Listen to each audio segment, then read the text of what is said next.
بارے میں جو یاور صاحب کی ایکٹیویٹیز رہی وہ بتائی. اب میں بھی تھوڑا سا ان کا وہاں کی ایکٹیویٹیز بتاتا ہوں جہاں کی تو تقریباً ساری آئی گئی کہ اب سے 2-3 سال پہلے 18-19 میں بھی ڈیلی کیا ہوا تھا امریکہ. وہاں پر یاور بھائی بھی آئے ہوئے تھے. اب بات دیکھیے کہ یاور بھائی کا کسی جگہ پر پہنچ جانا, وہاں ان کے صاحبزادے طاہر رہتے تو وہاں پہنچ جانا, جب ہم پہنچے تو پتہ چلا کہ یاور صاحب آئے ہوئے.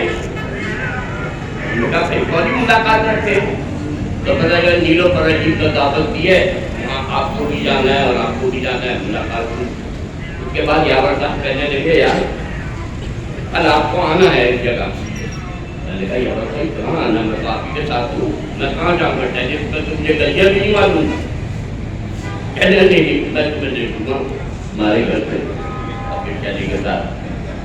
تو ایک جگہ لے گئے, ایک ہوٹل تھا, اتنا بڑا ہال, اس ہال کا ایک اسٹیج بھی بنا ہوا تھا اور اطراف میں سامعین کے بیٹھنے کی اچھی خاصی جگہیں تھی.